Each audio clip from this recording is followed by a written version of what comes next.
Lydia Moss Bradley, the founder of Bradley University, found solitude for her family at Springdale Cemetery. Shortly after Springdale was chartered, Lydia bought a large site in the cemetery, large plot of land, and one of the things she did was to move her father from the Old City Cemetery to Springdale, and she did that in 1859.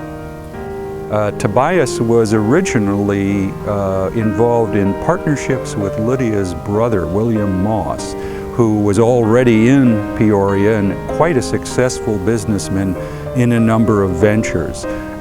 With William Moss, Tobias became involved in lumber mills, a distillery, what later became the Peoria and Rock Island Railroad.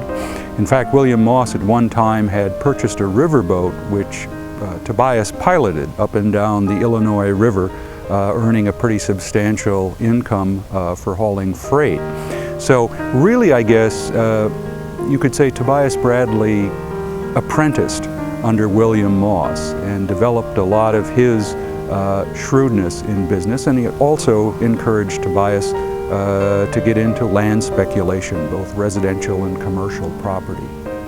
When Tobias died rather suddenly in an accident, it would have been expected at that time that Lydia, as a widow, would have simply lived in genteel obscurity and simply collected the income accruing from the established investments and businesses.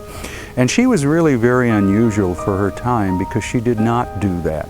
As a matter of fact, over the course of the rest of her life, she quadrupled the estate by getting into a lot of things Tobias hadn't gotten into, particularly in residential and commercial property. She got into land development, tenant farming, really showed quite a knack for reclaiming land that people would have thought could never have been productive. She was also the first woman to sit on the board of directors of a bank in Illinois, and there is some thought that she may have been the first in the country. One of the provisions in Lydia's will was for the regular placement of flowers on her grave and Tobias's.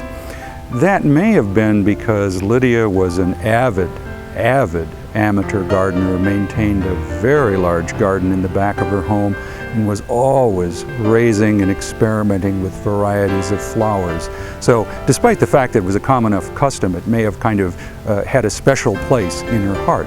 So the provision was made in her will, and from that time thereafter, the Polytechnic Institute, later the university, regularly places flowers on Lydia's grave during the season in which fresh flowers are grown, and then places other appropriate ornamentation on the graves during holidays, or perhaps a wreath at Christmas, that sort of thing.